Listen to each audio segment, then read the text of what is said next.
Welcome to another wonderful edition of Nurse to Health, brought to you in collaboration with the Northwell School of Nursing and Physician Assistant Studies. We are incredibly lucky and privileged today to be joined by Danielle Rosenberg, a lawyer, healthcare advocate, and most importantly, mom with her son, Gabe Rosenberg, brother, wonderful son, and other things that you'll find out about in a little bit. Our goal is always to go behind the scenes and to the front lines. And we're going to go behind the scenes. We're going to go a little far afield even today, talking about a situation. I don't like to use the word condition, but I guess it's a medical condition of sorts. But we'll get into all that. It's called dyspraxia. At least that's one of the names. Also described as developmental coordination disorder. And, we'll get into all the boring stuff, I guess. But before we go boring, because we don't like to do boring here, we'll be telling Gabe's story and really a family story. But before we do that, we're going to tell another story, which is the Yankees pulled it off last night against one of the arch rivals, Boston Red Sox. Yeah, so it's a fantastic story. People use the words to describe it, resiliency and,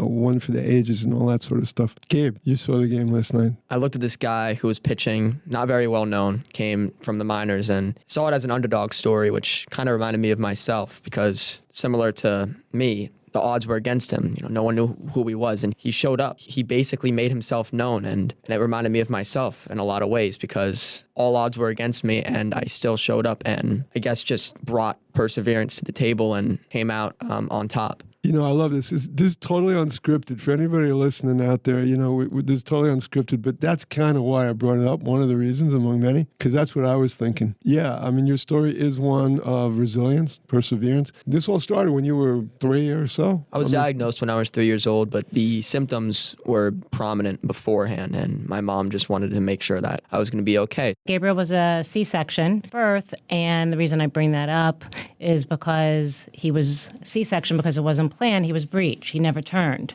So he was born, he was beautiful, round, perfect, was reaching a lot of the milestones that he was supposed to, except for those that involved rolling, pulling up, crawling, those types of things. He made eye contact. He laughed when it was appropriate. He was able to advocate for himself, and he spoke fairly early. And just to jump in, this wasn't your first child. You have correct. Gabe had an older sister, so you had experience. We had a reference as to when things should start to happen. He was maybe about 14 months old when we took him to the pediatric doctor, and I was saying to her, I'm concerned. He's not walking, he's not crawling, he's not rolling over. And she said, basically, she wouldn't be concerned. Everyone develops differently. And I said, I'm concerned. And she said, well, I could refer you to services. And I said, yes, please do. So we were living in Florida, and we were referred to, I think it was Early Steps was the name of the organization. And they had 3 professionals in the room. They laid Gabriel down on his stomach. Again, he was 14 months old. And it was a child psychologist, a PT, and I'm not sure, I always forget the third person. And they gave him a series of tests. And at the end, I said, well, will he be able to walk? What do you think? And they said, I don't know. And as a parent, I was freaking out, Because you didn't have a diagnosis at the time. No. So what happened next is he was referred to a physical therapist. Her name was Susan Ben Joseph, and she would come to our house several times a week. He would start screaming. I hated it. I actually even remember this back then. Which is crazy. As young as you are, I had to make a really I thought I'd never be able to walk, so I saw it as just a waste of time, and it wasn't. He kept screaming, I can't, when the doorbell would ring, and screaming and crying, and she worked with him, and eventually he started to walk, but he wasn't reaching other milestones. He wasn't walking steadily, he wasn't jumping like they were telling me he should be able to do, so we took him to Miami Children's Hospital. What was the time frame from the start now to where you're up to? Let's see, 14 months old, pediatrician. Early steps, he was approximately 15 months old, and he was walking around 18, 19 months. Oh, so we're talking 5-6 months. Yes. Something. Okay. And he would actually hold his shirt by the collar when he was walking to steady himself in the beginning. and he fell several times, hard. We had to take him to the ER, but took him to Miami Children's Hospital, and he was examined by a pediatric neurologist, Dr. Trevor Resnick from South Africa. And he watched him walk, told him to run, did some reflex type of testing. Yeah. Yes, testing. Yeah. Thank you. And he said, "Oh, he has dyspraxia." And my husband and I were like, "What's that?" What's that? Right. The chances of that happening are astronomically low. It's a very unknown condition. So I'm just very thankful that we even found out what it was. I still think back to that and think how crazy that is. If you ask your average person, hey, do you know what dyspraxia is? They're going to have no clue. So Yeah. So I'm glad you brought that up. For those of you out there listening, and I'm talking about, we have a healthcare audience and a non-healthcare provider audience. So I could tell you, you're absolutely right. My career was in orthopedics, so I'm dealing with musculoskeletal issues. So maybe I'd vaguely heard about it. And I polled my colleagues, because we'll talk about the conference that we had last December. We're going to be having another one specifically on this topic. A lot of my colleagues, even in the therapy world, and I'm talking about PT, OT, they had heard about it and stuff. But yeah, so your point is incredibly well taken. Go ahead. And it affects a lot of children, and there's a lot of misdiagnoses. 1 in 20, right? It's really only America that is so unfamiliar. If for some reason we are not familiar with, And that needs to permanent change. neurological Yes, disorder. it's not So curable. that's an important aspect of this. We're going to dive into exactly that. Why is there a differential? I just wanted to say the thing with dyspraxia is, even though it's not curable, you can't get rid of it. There are multiple steps that you can take to make yourself more able-bodied. So let me just jump in, because there's, like you said, there's a lot of people don't know about even what we're talking about. What is dyspraxia? It's a neurological disorder. It makes things like fine motor skills, tying your shoes, for example, for me, like jumping with your legs tucked in, makes just basic things very difficult. How about buttoning shirts, Yes, buttoning shirts. writing? Writing. It makes a lot of things difficult that are normal things for able-bodied people to be able to do. Just the average person just takes it for granted, right? Exactly. Right. For example, I just want to chime in. Yeah, please. There's so many in the space of disability awareness, and I believe October is Disability Awareness Month. There are disabilities that are visible. You made mention of unknown or unseen. And dyspraxia falls into one of those categories that it's called a hidden disability, if you will. Yeah. So to kind of illustrate how dyspraxia can affect one's daily life, opening a window, putting a key in a lock, using an inhaler. For some people with dyspraxia, luckily it's not Gabriel, but for some who have dyspraxia, crossing the street because of the spatial awareness, they cannot judge the distance from where a car or a bicycle or a scooter is and how fast it's traveling to where the person with dyspraxia is standing, so they're not sure,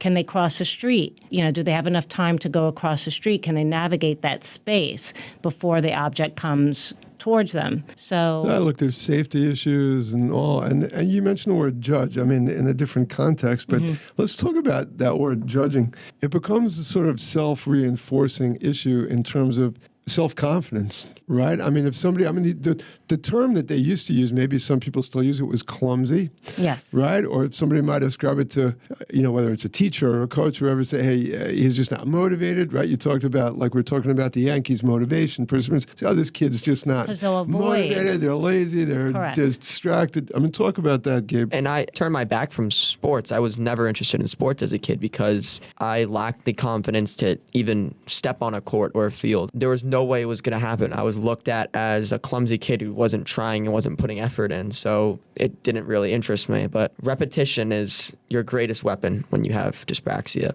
Repeating to try and solve the problem is what allows the problem to go away. That's how I got into sports. I just kept dribbling a ball and shooting it at the basket. Which gets back to the perseverance. But we're going to come back to that. I just want to circle back to this idea that you were clumsy. Was that a self-awareness thing? Did people actually communicate that to you, either verbally or non-verbally? That it was communicated to me verbally. Talk about that. The thing about dyspraxia, when you look at someone with dyspraxia, you have no clue what they have. You can't see it. So kids see that and kind of just see it as a laziness thing. They don't understand. They can't grasp what I have. So they do communicate it to me verbally because they just think that I'm lazy and not working hard enough. So it's been communicated to me verbally a lot. And Since you were little? since I was little, a lot, all the time. My friends couldn't understand it. Some of my teachers could not understand it. It was just something that was not familiar to them. And There's a lack of awareness. Yeah, there's a lack of I have no awareness. idea what the hell's going on, right? And that's why we founded Dyspraxia DCD America. Yeah, talk about that, which originally started out as what, Spotlight or? Yes. Talk about that. So again, advocacy on your part. In 2019, my husband and I put together the paperwork to form the nonprofit called the Spotlight Foundation for Dyspraxia and Developmental Coordination Disorder. Because when we moved to New York from Florida, Gabriel was struggling in the education space. We moved here. He was supposed to go into second grade. However, they tested Gabriel and they felt that the third grade was more appropriate for him. I explained to the teachers that he had dyspraxia. I provided them with his IEP at the time that So he had. just define what that is. That's an individual education plan. Correct. Right? They said, oh, he'll be fine. That was not the case. The work from first grade to third grade, especially in math, was night and day. He went from adding single-digit numbers to the expectation of being able to divide and add and subtract three-digit numbers. So, as you know, a mom, I'm like, okay, come on. Let's give you more support. For those of you non-parents out there, that's sort of a private support tutoring. Right. that was a rough time in my life. I got the most homework I've still ever gotten in my entire life. And this was third grade. Right. So you're getting traumatized. It was rough, Yeah. but it was really only math that had that effect on me. Everything else, And there were 30 students in the class, where in Florida, there was maybe like 18, 19. yeah, there was a lot of students in the class. This was public school here in New York. Correct. There wasn't enough Correct. attention going around. You couldn't really grab the teacher's attention because there's so much going on. There's only one teacher in the Which, room. listen, my kids, went through the public school system. Well, it's just a general problem for large classrooms, but especially when you're dealing with Right. issues like this, right? Yeah, it was a problem and it needed to be addressed, and it was addressed in the wrong way. This school didn't understand what they were dealing with, and they just thought that they could put me into this group and I'd adapt, but that's not how it works. We wound up moving. So let me just interrupt you. So when you say the school, that's sort of an entity at large. It's, there's individuals within the school. Can we drill down on that? I mean, there's a system-wide problem. I mean, we're going to get back to you trying to get involved with passing federal legislation on this. We're trying to do things at the state level. So the school, again, they may be sort of victims of the same problem, a lack of awareness or a lack of, well, I want you to talk about that, a lack of ability. Talk about that a little bit. How much of it was the school not doing what they authorized to do, and how much of it was a system-wide problem? Well, what happened is that particular school that placed him in the third grade, all of a sudden he was coming home with tests, third grade, and he was getting 10% right. Yeah. And in first grade, he was always getting hundreds and 90 percentile correct. So obviously there's a major problem. And I kept saying, I don't think that it's appropriate for him to be in the So third without grade. naming names, at what level were these Principal. decisions? The principal. The principal. Okay. I said, I think that he should be placed in the second grade where he should have been, because there was no push to put him in the third grade. There was no benefit Right. for him or for us to go from, he went from first to third grade. Our kid's a genius. It's no benefit to it. Right. We're looking at his self-confidence. Yeah, okay, and his more development. important than, doing a Correct. year earlier in math, yeah. Right. So they refused to take him out. Fortunately, at that time, we were able to make a decision, and we had researched some of the better or best districts, school district in Manhattan were. And let's just say we put him into the second district, because that's what Yeah. we were under the impression was a great school district. And they put him in second grade. And we thought, This is still public. yes. Yes. And we thought this was going to be great. We had a sigh of relief, and the pressure's off, and he would go back to being happy and productive, and his self-confidence would come back again. Right. That was not the case. How much of this, Gabe, do you remember at that point, like at this stage? I remember everything from this point. I just remember looking at the score I got on my math tests being 10% and thinking, wow, I can't believe that I bombed this test, because I didn't really have the emotional maturity to realize, hey, this isn't your fault. So I looked at that and I just felt down. I was probably the most unconfident I've been at that point in my life. Because you're trying hard, right? And exactly. I'm trying as hard as I can. And if you took anyone from the first to the third grade, I think the same thing would turn out. And you're going from adding 2 plus 2, 4 plus 4 to 3-digit multiplication and long division. So I had no clue what I was doing. I felt vulnerable, and I was being made fun of because all these kids, they came from the second grade. So it was just a really tough time in my life. And I remember moving and thinking, you know what, this is good. I'm finally going to be where I belong, and I'm going to feel confident in myself and my educational ability, which unfortunately did not happen. Yeah. Well, where does this story go next, Danielle? Well, I'll just say this. Here's my impression, and I'll let Gabriel fill in a little more information. But so the damage started to happen while he was in the third grade, his lack of confidence, and it did manifest itself into behavior in the third grade. When he wasn't able to do math, he would crumple up his paper. Which, by the way, I think is not an uncommon reaction to this. That frustration level for anybody, Correct. right? You're going to sort of act out. Yeah, go ahead. Right. So then we moved, and he's in second grade at this particular school in this second district. And his IEP plan is presented, and they reviewed it. Basically, what I'd like to say is, and I'll let Gabriel be more specific, they didn't take the time to understand dyspraxia. They didn't even try. They didn't even try to understand it. They looked at my IEP and then looked away. That's basically what happened. Yeah. As a result, I felt stuck again, and the previous year made this accumulative buildup of just anger and resentment. So I kind of just blew up. I no longer enjoyed going to school. I no longer enjoyed doing work, and that became very apparent. And he's 8 years old, 8 years old. And the school had no idea what to do. So it just kept getting worse and worse. They'd try and find solutions, and they'd backfire, and honestly just make me feel more upset. I told my mom every day I wanted to leave. I hated school. And I was kind of just told tomorrow's a new day every day. Right, hang in there. Yeah. It was really rough, and the school didn't know what to do. And for example, like I can hear it in your voice now, you know, I mean, as we're talking. It's holding a pencil. Yeah. It's holding a ruler. It's all these fine and gross motor skills, what's being requested of him at this time, at this age in the academic setting, cutting shapes, and his frustration. This will illustrate everything. And his trying to take himself out of the situation by distracting and deflecting became a behavioral thing. And he had never had that historically. Sure. But one day, I'm at work, and I just started working. We moved here from Florida, and I'm at a firm, and I have to do these billable hours, and I'm really drilling down and trying to get the work done. And I'm starting to get phone calls from the school. And I'm in Long Island working at the time, and we're living in the city. So I receive a call from this school. They said, Ms. Rosenberg, everything is okay right now, but I just want to ask you, does anyone in your family have epilepsy? And I said, what? And they said, this is serious. Does anyone have epilepsy? And I'm like, why are you asking me this? Where's that question coming from? Yeah. And they said, well, Gabriel is writhing on the floor saying he can't control his body. And I started laughing at. And I said, well, if he's telling you that he can't control his body, then he can control his body. I said, why don't you tell me what happened just before this? Yeah. Well, we were going outside, and we asked the children to take their coats off the hooks and put their jackets on and zip them up. And I said, have you looked at his IEP plan? Right.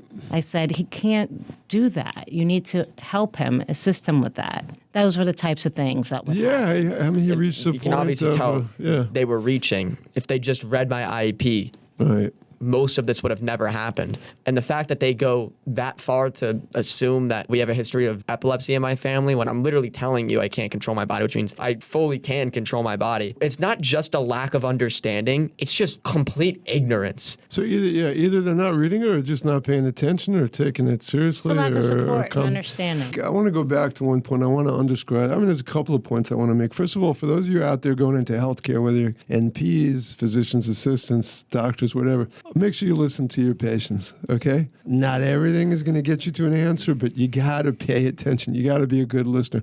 The other thing is, I just want to, again, underscore the point. We mentioned before, this is one in, it's 5-6% estimate, at least, of the population at large. So, it's basically one kid in every classroom. So we're telling Gabe's story, but this is out there. There's not just Gabe's story. So there's that, if you're hearing this frustration, again, there's a lot, this story is getting repeated, right? And honestly, you're correct. You hit the nail right on the head, because a lot of the phone calls that Dyspraxia DCD America receives from parents. And so just give out the organizational. It's Dyspraxia, DYSPRAXIA DCDamerica.org. And a lot of parents who reach out to us, when we start talking about sharing our stories, they're similar. They're so happy that someone else understands, because often it becomes a behavioral problem, or their autism or epilepsy or cerebral palsy. Other issues, yeah. Yeah, there's not a lot of organizations in America that deal with this. Yeah, I think you're one of 3. Not even. Let's stick on that. Sorry to interrupt. Let's stick on that point, because you've mentioned it before, Gabe. Things are different outside. I mean, look, America's the leader in a lot of stuff. Not this. Why, if you know, or if you have a theory, why are things so different in the UK and Canada? I'm going to be honest, I'm not quite sure, but what I do know is that some people who have dyspraxia get misdiagnosed with autism, because dyspraxia and autism share some qualities. I think that's what leads to a unfamiliarity, I guess, in America. One of my best friends was diagnosed with autism at a young age. He was one of the most social people I've ever met in my entire life. When I looked at him, I saw that he had a lot of coordination problems. And I said, I have this thing called dyspraxia. And when I see you play basketball or soccer, it kind of reminds me of how I look. And he went back to a doctor, and they basically said, I don't know who told you have autism. You don't have autism. They didn't know what dyspraxia was, so they couldn't really do anything about that. That just goes to show that there's a lot of misdiagnoses. There's a lot of confusion around the topic, and that needs to change. I think the best solution, in my opinion, is what my mom is doing, but I also think that other countries need to familiarize America with what we're dealing with here, because there's a lot of information about it in other countries. Like, for example, the UK has a lot of information. There's healthcare benefits. If I moved there right now, I'd be able to have like free housing or something like that, right? There's Free a benefit insurance for housing, for education. Yeah. Without getting into too much detail, a lot of it gets to the guidance that the healthcare system has, and the insurance companies, in terms of, there's 2 major classifications. There's a DSM classification. We're up to DSM, that's sort of a mental issues. It's a guidebook, and we're up to, I think, 5 now. There's another one called ICD. It's an international classification of diseases. I think we're up to edition 11. And that's through the World Health Organization, and they provide guidance for practitioners and for the insurance industry. And if they don't have this listed, which I think you're correct, they have developmental coordination disorder, but they don't focus in on this as much as they do on hyperactivity disorders. There's a lot of focus on hyperactivity disorders and autism. But not as much, or dyslexia and stuff like that. But not the same focus on. To be completely frank, it's looked over. Yeah. There's only been one time in my entire life where I've told a kid I have dyspraxia one time, and he said, "Oh, I know what that is." I've told a lot of kids I have dyspraxia, probably upwards of 100 kids. Only one time did someone understand what I said, and they were like, "Oh, I know what that is. I'm familiar with that." So, by the way, we're broadcasting from the Hofstra campus. It's a wonderful campus, and I just want to mention, with DCD America and quite a large contribution from around Hofstra, we had a conference last December where we tried to tackle this issue. It was very well attended. We had a lot of faculty and students, namely student nurse practitioners, physician assistants, etc. And the idea was to educate them. I mean, this is a public awareness education issue. This coming December, so just in a few months, we're going to have a follow-up conference. We're going to make it even larger. That's the hope. And we're basically targeting the education field. We're going to have principals. We're going to have PTAs. We're going to have teachers. And the idea is basically to bring awareness. And the awareness is important for an an individual to, I guess, obtain an early diagnosis, because an early diagnosis early makes a big difference. Yes, a lot of the parents that I speak with as well, their children, if they have been diagnosed, it's been late. Yeah, like if it gets 12. delayed, it's Gabe, you want to say something? If I was diagnosed later, things would be a lot harder for me. I really want to emphasize how important early diagnosis is. To be able to overcome the obstacles that are placed when you have dyspraxia, there's a lot of repetition involved. Repetition is a huge factor, and the later you're diagnosed, the harder it's going to be. The reason why I was able to have dyspraxia not affect me as much as some other people is because of the fact that I was diagnosed so early. So I had time to keep repeating things and to solve them. That's a lot harder when you're 20, 30 years old, when you're already middle-aged. You've lived most of your life already. Yeah. It's something that can progressively get worse if you don't fight against it. Yeah, and we mentioned before, because secondary issues come up, behavioral issues and stuff that are going to get in the way. And Exactly. I say this with all sincerity. Just got to meet you today, really. Obviously a very intelligent kid. Your family had resources. Your parents were advocating for you. I mean, there's kids out there, not only do they get late diagnosed, maybe don't have the same intelligence, they don't have the resources. So, it gets that much harder. Listen, we started with sports. So I want to come back to that. Talk about sports in your life, because for people out there, there's a lot of ways to get through this. There's the perseverance aspect, the resiliency aspect, but stuff like sports, or whether it's going to be music or whatever, that's going to sort of help you through. Talk about sports in your life. I hated sports for most of my life. I resented gym class. Every time I had to pick up a ball or dribble with my feet, it was the worst time of the day for me, because I couldn't do it, and all my friends could do it, and I looked at myself like, why can't I do this? And you really wanted to. I did really want to, but at a certain point, I just stopped caring. I resented sports. I stopped watching sports. I stopped trying to even play sports. It wasn't a part of my life anymore. And until my dad introduced me to basketball, you'd never hear me talk about sports ever. This is saying a lot, because your dad, My dad Sid taught Rosenberg, sports is a huge part of his life. Yeah, go ahead. My dad, he introduced me to basketball. I was probably around 11 years old. It was really hard, but having my father be there to help me made it a lot more fun. I'd stand under the basket for hours and just try and put the ball in the basket. I'd be standing literally right under it, and I missed a lot. Sometimes it barely even left my hand, but something about being there with my father and having my family behind me as I'm trying to improve just made things a lot of fun. I honestly fell in love with the sport. I saw it as something that would help me battle the problems I had, because the more I started to play basketball, the more I realized that other things started to become easier. I'd play basketball, and all of a sudden I'd be able to jump a little bit higher, or maybe I'd be able to run a little bit faster. This sport was helping me become better in other things that had nothing to do with sports, just fine gross motor skills. Right. That's part of the reason why I also love it so much. It's not just the sport itself, it's what came after. I kept playing. There was a lot of improvement. Unfortunately, COVID happened, the courts were shut down, and for a while, I wasn't thinking about sports again. I'm going to give credit to my mom here. She reintroduced me to sports. She signed me up for a fencing program, which, it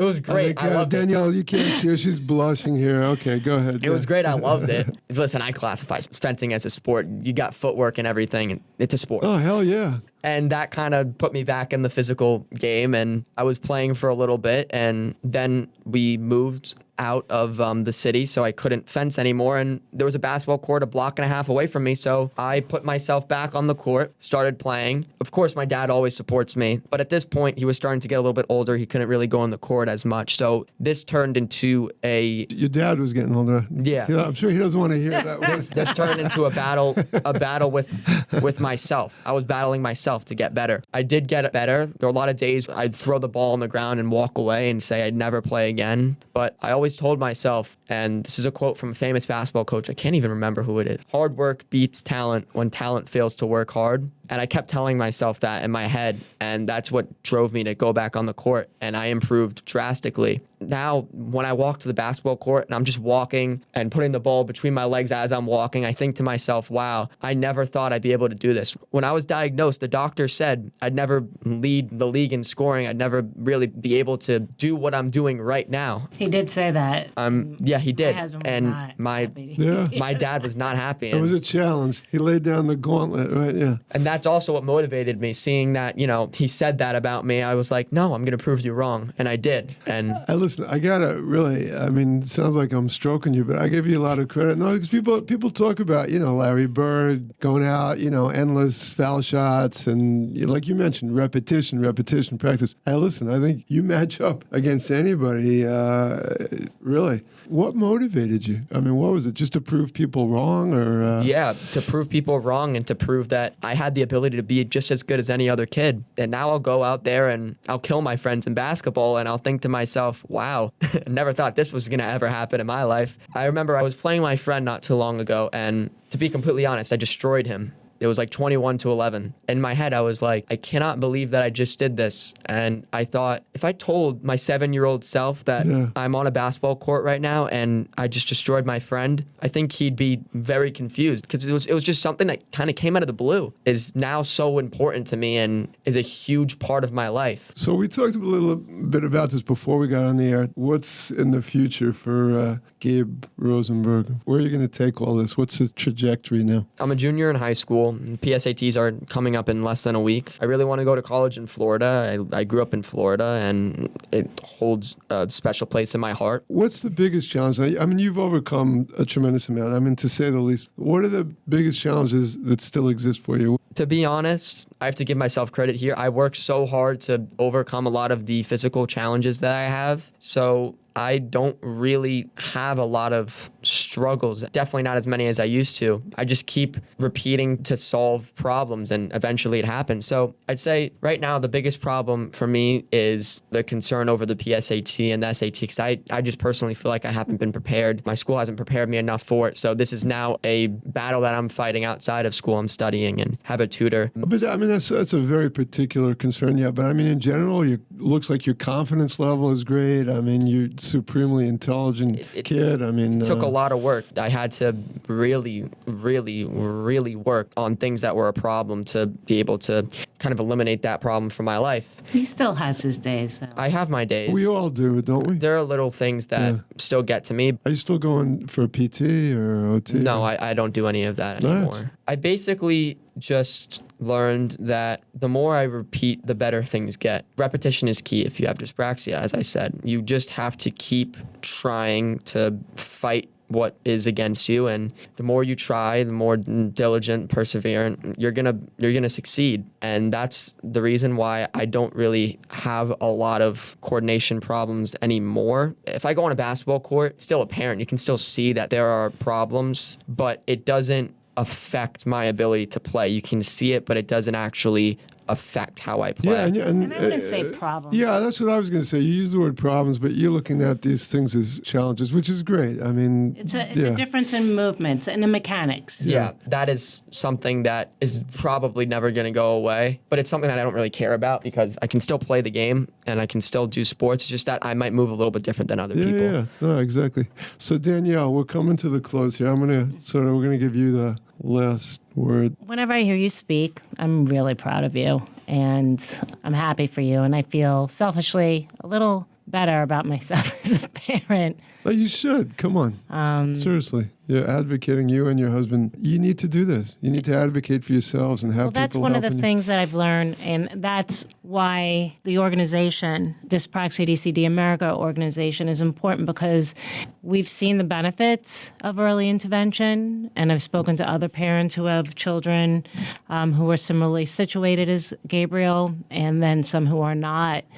I would like as many children as possible to feel the way he feels now. And unfortunately, there are a lot of adults that reach out to us who never had the benefit of early intervention and who struggle. And a lot of it is confidence-based, which again stems from early intervention. So why don't you give out the website address again? It's Dyspraxia, Dyspraxia, DCD America.org. And what our goal is to be able to, if I could make a wish and have it happen, we're educating medical professionals, educational professionals, legal professionals, government, legislation, we have and eventually legislation. Employers. Yeah. To understand what dyspraxia is, what it looks like, that it is coordination-based, fine and gross motor skills. It is a permanent neurological issue. And I'll just and it mention, does not affect intelligence. That's become very clear just talking to Gabe. There's a lot more work needs to be done. There's theories as to why it even happens, and a lot more research has to happen. So listen, I really just want to thank you both. I mean, this has been an incredibly... We want to thank you and the university as well. Thank you very much. I mean, we're just happy we could do this. Really, it's an inspiring story. Gabe, really, thank you. I mean, you're incredible young man, as they say, and the story is inspiring. There's a lot more to talk about. We're going to have this conference, so look out for that. We'll be making public announcements as to that conference. We'll have community involvement. And with that, thank you out there for listening to another podcast episode of Nurse to Health, again brought to you in collaboration with the Hofstra Northwell School of Nursing and Physician Assistant Studies, and with the wonderful support, as always, of the one-of-a-kind station manager and engineer, John Mullen. And for those of you out there, stay well. Until next time.